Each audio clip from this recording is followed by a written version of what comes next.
నిఖిల్, పృథ్వీ, సోనియా వీళ్ళ ముగ్గురు గురించి హౌస్ మొత్తం మామూలు డిస్కషన్లు అయితే జరగట్లేదు కదా. ఇన్ఫ్యాక్ట్ ఇప్పుడు వీళ్ళ ముగ్గురు కూడా ఫుల్ క్లారిటీ వచ్చేసింది. హౌస్ మొత్తం వీళ్ళ ముగ్గురు గురించి ఏమేమి అనుకుంటుంది, ఎలా అనుకుంటుంది, ఎందుకు అనుకుంటుంది అని కంప్లీట్ క్రిస్టల్ క్లియర్ క్లారిటీ ఉంది. సోనియా వల్లే మొత్తం మిగతా ఇద్దరు చెడిపోతుందని, మొత్తం వాళ్ళ ముగ్గురికి హౌస్ మొత్తం భయపడుతుందని, భయపడ్డామంటే మీటు చే వీళ్ళ జోలికి ఎందుకు అనే ఒక అసహ్యం అనే ఫీలింగ్ ఉందని, వాళ్ళని అవాయిడ్ చేయడమే బెటర్ రా బాబా, వాళ్ళ ముగ్గురిని అలా వదిలేస్తే చాలు అనే ఫీలింగ్తోనే అందరూ ఉన్నారని మొత్తం హౌస్ మొత్తానికి అర్థమైంది. ప్లస్ వీళ్ళ ముగ్గురు కూడా ఫుల్ క్లియర్గా అయితే అర్థమైంది. ఓవరాల్గా చూసుకుంటే ఫస్ట్ చీఫ్ సీత కొత్తగా అయిపోయింది కాబట్టి తన క్లాన్ సెలెక్షన్స్తో భాగంగా ఫస్ట్ విష్ణుని అడిగితే నువ్వు వెళ్దాం అనుకుంటున్నావా నిఖిల్ క్లాన్ నుంచి, ఆ క్లాన్ నుంచి. బేసిక్గా విష్ణు నిఖిల్కి బిగ్ బాస్కి రాకముందే మంచి ఇది ఉండే, ఆ బాండింగ్ ఉండే, అండ్ మోర్ ఓవర్ నిఖిల్ పైన క్రష్ కూడా ఉండే.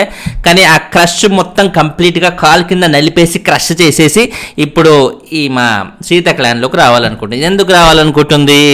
ఇదే రీజన్, వాళ్ళ ముగ్గురు కంప్లీట్లీ అదొక సపరేట్ మూడ్లో ఉంటున్నారు. ఎవరిని కేర్ చేయట్లేదు, ఎవరినైనా సరే కంప్లీట్గా డామినేటింగ్ చేసే యాంగిల్లోనే ఉంది తప్ప దగ్గర తీసే ఆ మనస్తత్వం వాళ్ళ ముగ్గురికి లేదు అనేసి ఖచ్చితంగా హౌస్ మొత్తానికి అర్థమైందే.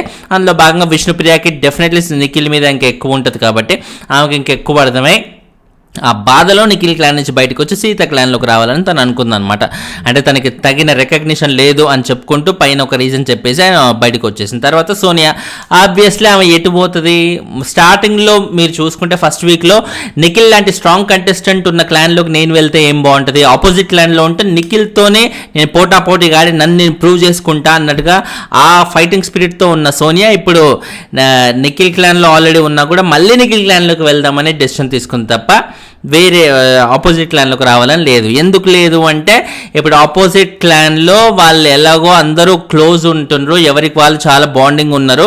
సో వాళ్ళతో వెళ్ళినా కూడా నాకు పెద్దగా కుదరదు, నన్ను ఎవరు దగ్గర తీసేవాళ్ళు లేరు కాబట్టి ఇక నన్ను దగ్గర దిగినప్పుడు నేను పోయి మాత్రం ఏం చేస్తాను అన్నట్టుగా అవైతే అంటున్నమాట.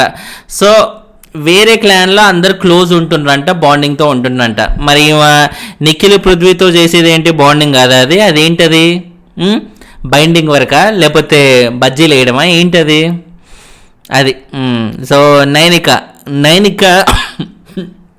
యాక్చువల్లీ నైనిక వెళ్ళడం నిఖిల్కి ఇంకెక్కువ బాధేసింది. ఎందుకంటే మిగతా వాళ్ళు ఓకే, వాళ్ళు ఎలాగో వాళ్ళందరూ ఒకటే అనే ఫీలింగ్ నిఖిల్కున్నా కూడా నైనిక వెళ్ళడం అనేది తనకి ఎక్కువ హర్ట్ చేస్తుంది. నైనిక ఏమంటుంది, కాదు ఇప్పుడు నా మీద ఎక్కువ ట్రస్ట్ అనేది సీతకు ఉండే స్టార్టింగ్లో నేను చీఫ్ అయినప్పుడు కూడా. సో ఇప్పుడు తను చీఫ్ అవ్వబోతున్నప్పుడు కూడా నేను అదే ట్రస్ట్ మెయింటైన్ చేయడం అనేది ఇట్స్ ఎ గుడ్ థింగ్ అన్నట్టుగా ఒక మంచి ప్రాపర్ రీజన్ చెప్పైతే వెళ్ళింది. ఏది పడుతుంది చెప్పకుండా, డొంక తీరు కూడా చెప్పకుండా మంచి రీజన్ చెప్పైతే, యాక్సెప్టబుల్ రీజన్ చెప్పైతే తను వెళ్ళేసింది. అది నిజమా అబద్ధమా పక్కన పెడితే మొత్తానికైతే ఇట్ ఈస్ యాక్సెప్టబుల్. అండ్ తర్వాత పృథ్వీ ఆబ్వియస్లీ ఆయన నిఖిల్ సోనియా లేకుంటే పృథ్వీ ముందుకెళ్ళడం, ఏదో అందరినీ కావాలనుకోవడం, లేకపోతే ఆయన గేమ్లో ప్రూవ్ చేసుకోవడం ఏదీ జరగదు. నిఖిల్ లేకుండా, సోనియా లేకుండా పృథ్వీ ఇంపాసిబుల్. అసలు వీళ్ళ ముగ్గురులో ఏ ఒక్కరు విడిపోయి మరో చోట ఉన్నా కూడా ఆ మరొక క్యాండిడేట్కి ఎటువంటి రికగ్నిషన్ ఉండదు, ఎటువంటి ముందుకు వచ్చే అవకాశాలు ఉండవు, ఏది ఉండవు. వీళ్ళ ముగ్గురు కలిసి ఉన్నప్పుడే ముగ్గురికి ఒకరి నుంచి ఒకరికి ఆ బలం అనేది పాస్ అవుతుంది. ముగ్గురులో ఏ ఒక్కరు లేకున్నా కూడా ఆ ఒక్కరికి ఏమాత్రం ఉండదు, జీరో అయిపోతారు కంప్లీట్గా. అది ప్రాబ్లం. కాబట్టి పృథ్వీ ఆబ్వియస్లీ నిఖిల్ క్లాన్లోకి వెళ్ళాలని చూస్తాడు. తర్వాత నబీల్ సీత క్లాన్లోకి వెళ్ళడం అనేది it's a very good thing, చాలా వైస్ చాయిస్ అని చెప్పాలి. ఎందుకంటే ఫిజికల్ టాస్క్లో ఒకవేళ బై ఛాన్స్ బిగ్ బాస్ ఇస్తే మటుకు ఆ ఫిజికల్ టాస్క్లో ఎక్సలెంట్గా ఆడి, అంటే నిఖిల్ టీం వాళ్ళతో పోటీ పడే లెవెల్లో ఆడగలిగి గెలిచే సత్తా కూడా ఉన్న కంటెస్టెంట్ అయితే నబీల్ మాత్రమే. అని గట్టిగా వాయిస్ రేస్ చేసి మాట్లాడగలిగే సత్తా కూడా మనోడికే ఉంది. కాబట్టి నబీల్ ఈ క్లాన్ని, సీత క్లాన్ని ఎంచుకొని రావడం అనేది it's a very good decision అని చెప్పాలి. ఆ డెసిషన్ సీత వాళ్ళకు కూడా బాగా యూజ్ అవుతుంది, వాళ్ళ క్లాన్ కూడా మంచి బలాన్ని ఇచ్చే అవకాశం ఉన్నట్టుగా మనం క్లియర్గా చెప్పేసుకోవచ్చు అనమాట. సో అలా నబీల్ ఈ క్లాన్లోకి వచ్చేసాక ఆదిత్య సీత చాలా కరేజియస్ ఉంటుంది అండ్ నాకు బాగా రెస్పెక్ట్ ఇస్తుంది కాబట్టి, and Nikhil clan already strong ఉంది కాబట్టి కొత్తగా నేను వెళ్ళి చేసేదేమో. సో పోటీ పడితే అలాంటి స్ట్రాంగ్ క్లాన్తో పోటీ పడాలన్నట్టుగా ఆదిత్య గారు సీత క్లాన్లోకి రావాలనుకున్నారు. ఏదైతే రీజన్ సోనియా స్టార్టింగ్లో ఫస్ట్ వీక్లో చెప్పేసిందో నిఖిల్ లాంటి వాడితో ఢీ కొనాలి కానీ పక్కనుంటే ఏముంటుంది థ్రిల్లు అన్నట్టుగా అనిందో, ఇప్పుడు ఆదిత్య గారు అదే పాయింట్ అయితే మెన్షన్ చేశారు. మరి మాట అన్నంత స్ట్రాంగ్గా టాస్క్లు వచ్చినప్పుడు పోటీ కూడా పడగలడా? నిఖిల్ అండ్ పృథ్వీ లాంటి చిన్నపిల్లలతో ఆదిత్య లాంటి ఏజ్లో పెద్దోడైనా ఈయన పోటీ పడి నిలవగలడా అనేది చూడాలి. నిలవగలడా లేదా పక్కన పెడితే అట్లీస్ట్ తను పోటీ పడిన ఆ ఎఫర్ట్ని ఆడియన్స్ అయితే ఖచ్చితంగా గుర్తిస్తారు. ఎందుకంటే ఆయన ఏజ్ పరంగా ఆయన అంత చేయగలగడం, ఒక ఇనిషియేటివ్ తీసుకొని వాళ్ళతో ఫైట్ చేయగలగడమే అక్కడే ఆడియన్స్ ఇంప్రెస్ అయిపోతారు అంతే. ఇంకా అది ఆయన పెద్దగా గెలవాల్సిన అవసరం లేదు, ఏది ఇట్లా అచీవ్ చేయాల్సిన అవసరం అయితే లేదు. అండ్ తర్వాత యష్మికి యాక్చువల్లీ ఏంది ఇప్పుడు బేసిక్గా నేను టాస్కులు అవి అనేది బాండింగ్ కోసం కాదు, గేమ్ కోసమే ఉంటాను. ఏదైనా సరే ఇట్లా స్పోర్టివ్ ఉంటారనే ఉద్దేశంతో మామూలుగా యష్మి బేసిక్ లాజిక్ ఏంటంటే తనకి సీతా క్లాన్లో ఉండాలని ఉంది అండ్ స్పోర్టివ్గా అందరైతే తీసుకుంటారు ఇక్కడ అనే ఉద్దేశంతో సీతా క్లాన్లో ఉండాలని ఫస్ట్ ఉన్నా కూడా తర్వాత ఆ సిచ్యువేషన్స్ అనేవి తనని బలవంతం పెట్టడం వల్ల, అంటే తను బేసిక్గా ఈ టీంలో ఉండాలనుకుంది, సీత క్లాన్లో ఉండాలనుకుంది. తర్వాత ప్రేరణ వచ్చేసి అస్సలు ఆ క్లాన్లోకి వెళ్ళాలని 1% ఇంట్రెస్ట్ కూడా లేదు, ఆల్మోస్ట్ కన్నీళ్ళు కూడా పెట్టేసుకుంటుంది. ఈ టైంలో ఇప్పుడు మళ్ళీ ప్రేరణ ఎందుకు ఇబ్బంది పెట్టడం అనే ఉద్దేశంతో యష్మి ఒక అడుగు ముందుకేసి నాకు ఇప్పుడు గేమ్ ఆడాలని ఉంది, అది ఎక్కడైనా ఓకే ఏదైనా ఓకే నాకు పెద్ద ఫరక్ అయితే పడదనే ఉద్దేశంతో తను ప్రేరణ కోసం సాక్రిఫైస్ చేసేసి ఏ క్లాన్ అయితే ఏంటి అనే ఉద్దేశంతో నిఖిల్ క్లాన్లోకి వచ్చేసింది. ఫ్రెండ్ కోసం ప్రేరణ అంటే అంత ఫ్రెండ్షిప్ ఏం లేదు, అంత బాండింగ్ ఏం లేదు అని అంటూనే తన బాండింగ్ ప్రేరణపై ఎంత ఉందో ఇలా చూపించినట్టు అయిపోయింది. అదొక మంచి విషయం. ప్లస్ యష్మికి అండర్ ఒక సీక్రెట్ ఏజెంట్ లాగా వచ్చేసింది మా క్లాన్లోకి, ఏదో స్పై లాగా పనిచేయడానికి, స్పై లాగా మొత్తం అన్ని ఇట్లా అబ్జర్వ్ చేయడానికి వచ్చింది. తద్వారా ఆమె ఫ్యూచర్లో ఇవన్నీ ఈ టాక్టిక్స్ అన్ని యూజ్ చేస్తుంది అన్నట్టుగా చాలా కాన్ఫిడెంట్గా ఉన్నారు నిఖిల్, పృథ్వీ. ముఖ్యంగా నిఖిల్ అయితే ఫుల్ కాన్ఫిడెంట్గా ఉన్నారు. యష్మి పక్క మన క్లాన్లోకి వచ్చిందంటే ఏంట్రా పరిస్థితి, పిల్ల కొంచెం జాగ్రత్తగా ఉండాలి అన్నట్టుగా అందరూ ఫిక్స్ అయి ఉన్నారనమాట. అండ్ కాబట్టి ఇందుకే ఎవరు వీళ్ళ క్లాన్లోకి రావాలనే దీంతో అయితే లేదు. ఎందుకంటే యష్మి, సోనియా, పృథ్వీ వీళ్ళ ముగ్గురే ఆ క్లాన్లో ఇంకెవరున్నా కూడా వీళ్ళ ముగ్గురికి అసలు పట్టరు. ఈ రేంజ్ గ్రూప్ గేమ్, ఈ రేంజ్ ఒక ఏమంటారు మాస్ అండర్స్టాండింగ్ అనేది చూసే వాళ్ళకి చిరాకు అనిపిస్తుంది. ఎంతసేపు ఇప్పుడు నిఖిల్ని సపరేట్గా చూడాలి, నిఖిల్కి సపరేట్గా ఓట్ వేయాలంటే ఏ బేసిస్ మీద వేయాలి? నిఖిల్కి ఓట్ వేద్దాం రా, ఎందుకురా, అరే సోనియాతో పృథ్వీతో భలే ఉంటున్నాడు కదా, భలే బాండింగ్తో ఉంటున్నాడు అంటూ ఈ రీజన్తో ఎవరైనా ఓట్లు వేస్తారా? లేదు. పృథ్వీకి వేయాలనుకున్నా కూడా సోనియానో నిఖిలో గుర్తొస్తారు, సోనియాకి వేద్దాం అనుకున్నా కూడా పృథ్వీయో నిఖిలో గుర్తొస్తారు. ఇంతేనా? వీళ్ళ ముగ్గురులో సపరేట్ ఐడెంటిటీ అనేది ఎవరికి రాదా? సపరేట్గా ఎవరు ఉండరా? ఆడియన్స్ మైండ్స్లో సపరేట్గా వీళ్ళకి ఓట్లు వేయాలనే ఫీలింగ్ రాకూడదా? అది వాళ్ళ ముగ్గురికే తెలియాలన్నమాట. తర్వాత మణికంఠకి యాక్చువల్లీ సీత క్లాన్లోకి రావాలనుకున్నా కూడా అప్పటికే ఇంకా అంది ఆప్షన్స్ అయిపోయేసరికి ఇన్లోకి రావాల్సి వచ్చింది. ఇన్లోకి రావాల్సి వచ్చిన టైంలో ఆయన ఆల్రెడీ బాగా మాడుమోహంతోనే వచ్చాడు, వేరే ఆప్షన్ లేక. ఎందుకంటే నిఖిల్గా చీఫ్గా ఉన్న టైంలో తను ఆల్రెడీ అది చూసేసాడు కాబట్టి తను చీఫ్గా ఎలా ఉంటాడు ఏంటి అని ఆయన ద్వారా అన్నీ నేర్చుకున్నాను. కొత్తగా నేర్చుకునేది ఏం లేదు, సీత దగ్గర అయితే నేర్చుకోవడానికి ఉంటుందన్న ఉద్దేశంతో తను వద్దాం అనుకున్నాను. రీజన్ అయితే అది చెప్పాడు కానీ నేర్చుకోవడం ఏముంది, ఇది ఏమన్నా పెదబాల శిక్షణ లేకపోతే ఇంకేమైందన్నట్టు నేర్చుకోవడమే. జస్ట్ తనకి ఇదైతే లేదు, నిఖిల్ క్లాన్లో ఉండాలని లేదు, వాళ్ళ ముగ్గురు పెద్ద జేబు దొంగల్లాగా ఉన్నారనే ఉద్దేశంతో ఆ ఉద్దేశంతో తనకు ఆ ఇంట్రెస్టే లేదు. అందరి రీజనే ఈయనకు కూడా ఉండే కాబట్టి ఈయన ఓపెన్గా చెప్పలేదు బయటికి, అంతే. మణికంఠలో అంటాడు ఓపెన్గా చెప్తేనే అందరికీ అది నచ్చుతుంది, ఎందుకంటే ఆయనని అలాగే రిసీవ్ చేసుకున్నారు ఆడియన్స్ కాబట్టి. దాని తర్వాత ప్రేరణ గురించి మనం ఆల్రెడీ చెప్పుకున్నాం. అండ్ తర్వాత ఓవరాల్గా అసలు యష్మి ఇన్ఫ్యాక్ట్ కాంప్రమైజ్ అయ్యి నిఖిల్ క్లాన్లోకి వెళ్ళినప్పుడు మణికంఠ భలే కోపంగా ఉన్నాడు చూసారా.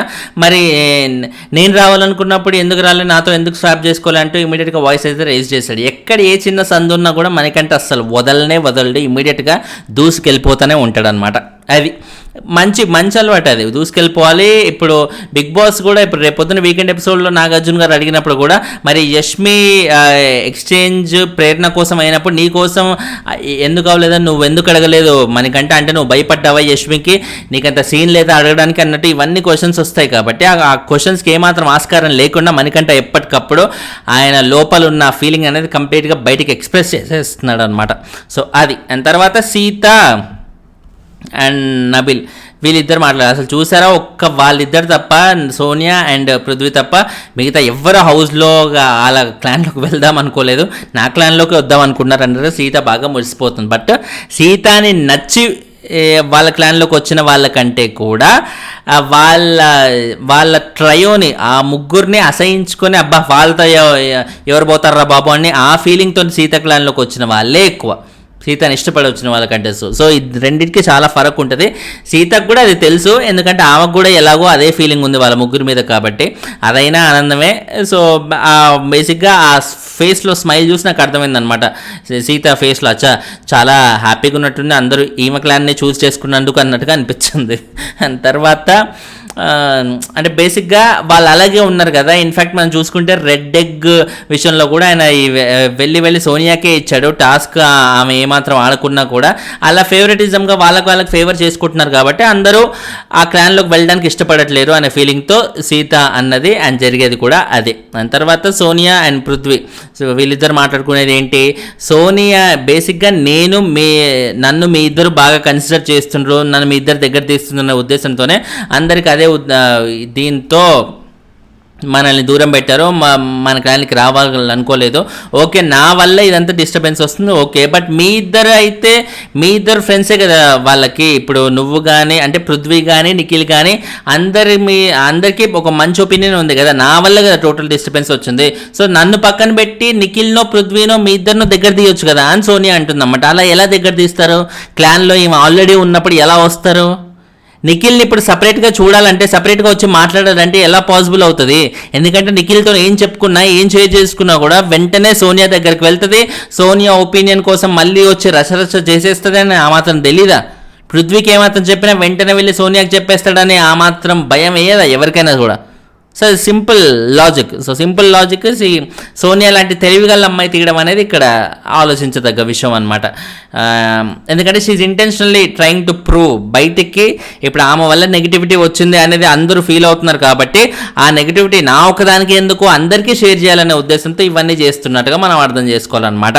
అండ్ తర్వాత నిఖిల్ పృథ్వీతో అంటాడు, అది చూసావా సోనియాతోనే ఓకే కానీ నన్ను ఇష్టపడే వాళ్ళు కూడా మనకి అగెయిన్స్ట్ అయ్యిండ్రు అన్నట్టుగా అయితే నిఖిల్ అంటున్నారు. సేమ్ సోనియా ఏదైతే పాయింట్ తీస్తుందో అదే పాయింట్ మళ్ళీ నిఖిల్ కూడా తీస్తున్నారు. ఇద్దరు బుర్రలు ఒకేలాగా భలే వర్కౌట్ అవుతున్నాయి అనిపించింది నాకు. సో నన్ను ఇష్టపడే వాళ్ళు కూడా అగెయిన్స్ట్ అయ్యిండ్రు అంటే మరి మీ ముగ్గురు కలిసే ఉన్నప్పుడు అగెయిన్స్ట్ అవ్వక ఏం చేస్తారు? కలిసే ఉన్నప్పుడు నిఖిల్తో సపరేట్గా వర్క్ చేసే అవకాశం లేదు కదా అక్కడ. నిఖిల్తో సపరేట్గా సోనియా లేకుంటే నిఖిల్ సపరేట్గా ఉంటాడు, అంతేగాని నిఖిల్ సోనియా పృథ్వీ ముగ్గురు అదే క్లాన్లో ఉన్నప్పుడు ఎవరికైనా సరే వాళ్ళ ముగ్గురు ఒకటే, ఆ క్లాన్లోకి వెళ్ళినా కూడా వాళ్ళ ముగ్గురే ఒకటిగా ఉంటారు, మిగతా అందరి మెంబర్స్ని సపరేటే చేస్తారనే క్లారిటీ అందరికీ ఫుల్గా ఉంది కాబట్టి ఎవరు రావడానికే ఇష్టపడలేదు అక్కడ. తర్వాత నైనిక ఏంటి నిఖిల్తో మాట్లాడుతూ నిఖిల్ బాగా హర్ట్ అయ్యాడన్న విషయం తెలిసింది కాబట్టి ఇంకా నైనిక వెళ్ళి కాదు ఇప్పుడు నేను ఏదైతే ఆ హ్యామర్ టాస్క్ ఉందో అందులో నేను ఉన్నాక కూడా, నేను మీ క్లాన్లో ఉన్నాక కూడా మీరు సీతకి ఇద్దామని, సీతని కన్సిడర్ చేద్దామని చూశారు. సో నా క్లాన్లో ఉన్న మెంబర్స్కి నేను వద్దు అనుకున్నప్పుడు ఇంకా నేను మాత్రం ఎన్నుకున్నాననే ఉద్దేశంతో నేను వెళ్ళిపోదాం అనుకున్నాను అని నైనిక తన లాజిక్ ప్రకారంగా తను చెప్పేసింది. బట్ నిఖిల్ కూడా అలా కాదు, అందరు నన్ను మిస్అండర్స్టాండ్ చేసుకున్నారు, ఇప్పుడు నేను హ్యామర్ అన్నిసార్లు నేను మాటికి వెళ్ళి తీసుకొచ్చింది ఎందుకు, నా కోసం అయితే కాదు కదా, ఎందుకంటే నేను ఆల్రెడీ చీఫ్ అయ్యాను, చీఫ్గా కంటిన్యూ అవుతాను, కొత్తగా నేను ఎవరి కోసమో నేను అంత చేయాల్సిన అవసరం ఏముంది నాకు, నా క్లాన్ మెంబర్స్ కోసం అయితే మాత్రమే నాకు చేయాలని ఉంటుంది కదా అన్నట్టుగా తన ఇంటెన్షన్ అనేది తను బయట పెట్టాడు. అండ్ అక్కడక్కడ సార్ట్అవుట్ అయినట్టుగా అయిపోయినా కూడా at the end of the day Nainika ఇప్పుడు వేరే క్లాన్కి చెందిన మెంబర్, ఇంకా తను కొత్తగా వచ్చి నిఖిల్ టీంలో మళ్ళీ వచ్చే అవకాశం అయితే లేదు కదా ఎక్స్ప్లెనేషన్ వల్ల, కాబట్టి పిచ్చ లైట్ అనమాట. అండ్ తర్వాత వైల్డ్ కార్డ్కి సంబంధించిన టాస్క్లో బిగ్ బాస్ ఒకేసారి 12 మందిని తీసుకొస్తామన్నట్టుగా అయితే చెప్తాను. 12 మందిని తీసుకురావడం ఎలా పాసిబుల్ అవుతుంది చెప్పండి? 12 మంది అంటే మరొక సీజన్ అవుతుంది, అది మరొక సీజన్ని 2.0 కాదు, అది 1 సీజన్నే ఇంకా పెద్దగా చేయడం అనమాట. కొత్త సీజన్ ఒకేసారి 2 సీజన్లు స్టార్ట్ చేస్తున్న ఫీలింగ్ అయితే వస్తుంది అనమాట. కాబట్టి 12 మెంబర్స్ తీసుకొచ్చే సమస్య లేదు. కేవలం వీళ్ళకి ఎలాగో టాస్కులు పెడతారు కాబట్టి, ఫ్రైడే వరకు టాస్కులు పెడుతూనే ఉంటారు కాబట్టి ఏదో ఒక టాస్క్ ఎవరో ఒకరు ఖచ్చితంగా విన్ అవుతారు కదా. 2 డిఫరెంట్ టీమ్స్ ఆడుతున్నప్పుడు, నిఖిల్ టీం కానీ సీత టీం కానీ ఆడుతున్నప్పుడు ఎవరో ఒకరు విన్ అవుతారు. ఎవరో ఒకరు విన్ అవుతారు అంటే ఎవరో ఒకరు వైల్డ్ కార్డు పోతూనే ఉంటారు. కాబట్టి వాళ్ళు ఎంతమంది వైల్డ్ కార్డ్స్ పోతారో ఆ ప్లేస్లో వీళ్ళ క్లాన్ పేరు అనేది పెట్టుకుంటారు, శక్తి అని, కాంతార అని. కాబట్టి మిగిలిన ఎన్ని నెంబర్స్ అయితే ఉంటాయో వాళ్ళు ఆల్రెడీ వైల్డ్ కార్డ్స్గా వీళ్ళని తీసుకురావాలి అన్నట్టుగా ఫిక్స్ అయ్యారు కొంతమంది పేర్లని. ఒక ఎంతమంది అయి ఉండొచ్చు, ఫర్ ఎగ్జాంపుల్ 6 మెంబర్స్ అనుకోండి. 6 మెంబర్స్ అని వాళ్ళు అనుకున్నారు అనుకో, మిగతా 6 టాస్కులు మాత్రమే పెట్టి ఆ 6 టాస్కుల పరంగా ఒక్కొక్కరు ఎలాగో గెలుస్తారు కాబట్టి 12-6 అలా పోయి మిగతా 6 అనే వాళ్ళు మిగులుతారు. 6 వైల్డ్ కార్డ్స్ వచ్చారు అన్నట్టుగా మనకి తీసుకుంటారు. బట్ ఇవాళ చూసుకుంటే ఆల్రెడీ జరిగిన 2 టాస్కుల్లో ఒకటి సీత క్లాన్ విన్ అయితే ఒకటి కంప్లీట్గా క్యాన్సిల్ అయిపోయింది, ఎవరు విన్ అవ్వలేదు. సో ఒకటి విన్ అవ్వలేదు కాబట్టి ఖచ్చితంగా ఒక వైల్డ్ కార్డ్ రాబోతున్నారు అన్నట్టుగా అయితే మనకి క్లారిటీ అయితే వచ్చేసింది ఆల్రెడీ. అండ్ తర్వాత ఎన్ని మంది వస్తే ఆల్రెడీ ఇంకో బిగ్ బాస్ ఇంకో బాంబే ఏం పిలిచాడు, మీరు ఎంత ఎక్కువ మంది వైల్డ్ కార్డులు వస్తే అంతమంది పాతోళ్ళు ఎలిమినేట్ అయ్యే అవకాశం ఉంది కాబట్టి అది చూసుకోండి అన్నట్టుగా కూడా అదొకటి చేశాడన్నమాట. సో ఇప్పుడు మనకి వైల్డ్ కార్డ్స్ ఎంతమంది వస్తే ఎంతమంది, ఇప్పుడు 12కి 12 వచ్చారనుకోండి, ఇక్కడ ఇప్పుడు వచ్చే 2 వారాల్లోనే వాళ్ళు రాబోతున్నారు కాబట్టి వచ్చే 2 వారాల్లో 12 మంది వస్తే ఇక్కడ ఏమవుతుంది, ఎలిమినేషన్లు అదే రేంజ్లో జరుగుతాయి. ఆల్రెడీ ఉన్న వాళ్ళని ఒకేసారి 3-4 5-6 ఎలిమినేట్ చేసే అవకాశం కూడా ఉంది. అఫ్కోర్స్ 1% ఛాన్స్ కూడా లేదు, కానీ ఆ అవకాశం అలా ఉంది అన్నట్టుగా బిగ్ బాస్ అయితే ఒక వార్న్ అయితే చేశాడు, అందరికీ ఒక బెదురు పెట్టాలనే ఉద్దేశంతో. అండ్ తర్వాత చూసుకుంటే మణికంఠ బాగా హట్ అవుతున్నాడు. నిఖిల్ ఏదో కమెంట్ వేశాడు, ఆయన బాయ్ లాగా కూడా కన్సిడర్ చేయట్లేదు, మీ టీంలో అందరు గర్ల్సే ఉన్నారు కదా అన్నట్టుగా అంటుంటే, అరే మణికంఠ కూడా ఉన్నాడు కదా అన్నట్టుగా ఆయన ఏదో కమెంట్ చేయడం వల్ల మనీ ఆల్రెడీ ఫీల్ అయ్యాడు. ఇలాంటి సిమిలర్ కమెంట్స్కే విష్ణుప్రియ సీజన్ స్టార్టింగ్లో వచ్చినప్పుడు ఒక ఫెమినిస్టిక్ కైండ్ ఆఫ్ ఫీలింగ్ ఉంటుంది నీతో మాట్లాడుతుంటే అన్నట్టుగా, ఆయన చాలా మృదువుగా ఉంటాడు, కోమలంగా ఉంటాడనే ఉద్దేశంతో చెప్పడానికి ఫెమినిజం అనే వర్డ్ యూజ్ చేయడం వల్ల, అంటే నన్ను అమ్మాయి అనుకుంటుందా అని మణికంఠ చాలా సీరియస్గా హర్ట్ అయ్యి నామినేషన్ వరకు తీసుకెళ్ళాడు ఆ పాయింట్ని. నాయన ఇంత నామినేట్ చేయడం ఎంత పాయింట్ ఏముంది అని అనుకున్నాను నేను అప్పుడు. సో ఇప్పుడు మళ్ళీ అదే స్టైల్లో ఇంకొక కమెంట్ మళ్ళీ ఆయన్ని అమ్మాయిలాగా కన్సిడర్ చేయడం అనేది ఆయన తీసుకోలేక, అండ్ కీప్ యువర్ బౌండరీస్ అన్నట్టు గట్టిగా అరిచాడు అనమాట. ఆయన అమ్మాయి కాదు అనుకున్నప్పుడు అండ్ అది నిజంగా అబ్బాయి అని అనుకున్నప్పుడు ఆయన ఎవరు మాత్రం వచ్చి అమ్మాయి అంటే ఎందుకంటే ఆ లెవెల్లో ఫీల్ అవ్వడం, ఆ లెవెల్లో హర్ట్ అంత గట్టిగా అరవడం దేనికి? ప్రతిదానికి అలా అరుస్తూ ఉంటే ఈ రిలేషన్స్ కానీ ఇట్లా ఆ బాండింగ్ కానీ ఇంకేముంటుంది? సరే ఏదో దోస్తులు ఏదో అన్నారులే అన్నట్టుగా అనుకుంటే తప్పే ఉంది, ఎందుకంటే అక్కడ ఆల్రెడీ నిఖిల్తో కానీ మిగతా వాళ్ళతో కానీ మంచి బాండింగ్ ఉంది. మంచి బాండింగ్లో ఉన్నప్పుడు దోస్తులు సరదాగా ఒక మాట అంటే పడితే తప్పే ఉందనే ఫీలింగే వచ్చిందనమాట నాకు, అంత సీరియస్గా తీసుకోకుండా. అండ్ తర్వాత బాల్ టాస్క్ ఏదైతే జరిగిందో అందులో నైనిక గెలిస్తే నిఖిల్ హక్ చేసుకుంటున్నాడు. ఏంటో నైనిక వేరే టీం, నిఖిల్ వేరే టీము. నిఖిల్ హక్ చేసుకుంటే అది చూడటానికి చాలా బాగున్నట్టు అనిపించింది నాకు. అది కేవలం వాళ్ళ టీం గెలిచినందుకు కాదు, నిఖిల్తో తనకున్న బాండింగ్ వల్ల వాళ్ళిద్దరు హగ్గింగ్ అక్కడ జరిగింది అన్నట్టుగా మనం అర్థం చేసుకోవాలన్నమాట. సో సీత క్లాన్ అది విన్ అయ్యి 1 lakh అయితే ఎర్న్ చేశారు, ప్రైజ్ మనీలోకి యాడ్ అవుతుంది. అండ్ తర్వాత నబీల్ మనీని అడుగుతుండు, ఏం మనీ ఎట్లుంది ఓటమి అన్నట్టుగా. దేనికి? పుండు మీద కారం చల్లుతున్నట్టుగా ఇది కావాలని టీజ్ చేసే క్రమంగా అయిపోతుంది అనమాట. నబీల్ ఆల్రెడీ మంచి పాజిటివిటీతోని బీభత్సమైన ఓటింగ్తో, దద్దరిల్లే రేంజ్ ఓటింగ్తో దూసుకెళ్ళిపోతున్నాడు. ఈ టైంలో ఇలా నో డౌట్ ఇలాంటి కొన్ని చేయాలనిపిస్తుంది, బట్ ఇలాంటివి చేయకుండా అవాయిడ్ చేస్తేనే బెటర్. ఎందుకంటే పబ్లిక్ నబీల్ని నో డౌట్ బీభత్సంగా ఇప్పుడు ఆయన ఒక బాహుబలి రేంజ్లో చూస్తున్నారు. ఆయన ఈ టైంలో ఇలాంటి అన్నెసరీ మైల్డ్ డిస్టర్బెన్స్లు ఎందుకు అనే ఫీలింగ్ వచ్చిందనమాట నబీల్ మనీని కదిలించినప్పుడు. అని తర్వాత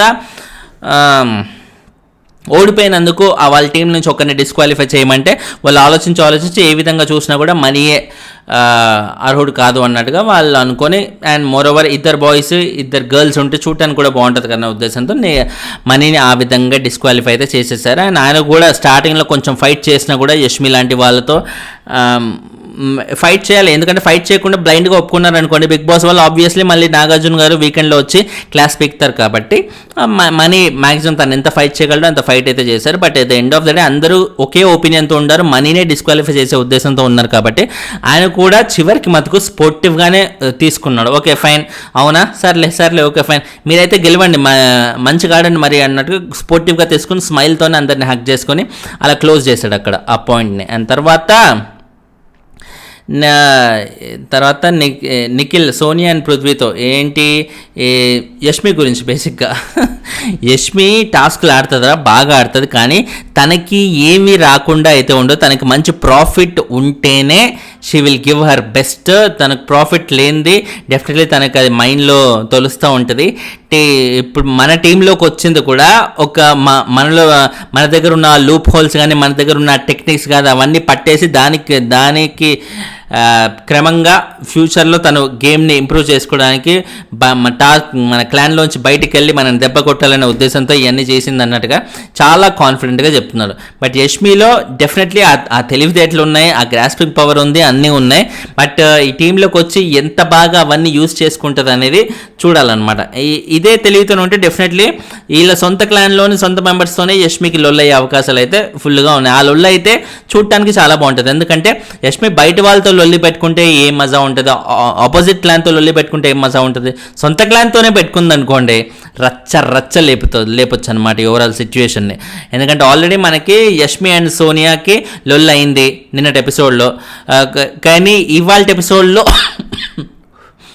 ఎపిసోడ్లో ఒకే క్లాన్లో ఉన్నారు కాబట్టి ఇప్పుడు లొల్లి పెట్టుకుంటే మాత్రం దద్దరిల్లిపోతుంది, ఆడిటోరియం దద్దరిల్లిపోతుంది. సో లెట్స్ సీ అలాంటిది ఏమైనా జరుగుద్దా లేదా అని.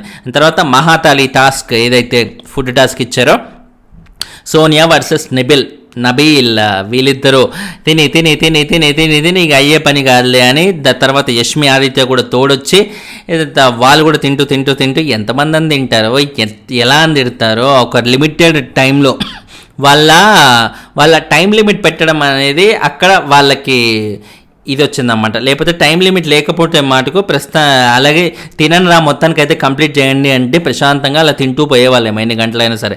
ఆదిత్య ఆల్రెడీ అంటారు సార్ ఒక 2 hours టైం ఇస్తే తినేస్తాము అంట. 2 hours టైం ఇస్తే ఇంకా అది టాస్క్ ఎందుకు అవుతుంది, ఇంకా అందులో గెలుపు ఓటములు అనేవి ఏముంటుంది, ఎవరైనా గెలిచేస్తారు కదా, ఈ ఇద్దరు తినేస్తారు మంచిగా లీజర్గా తినమంటే.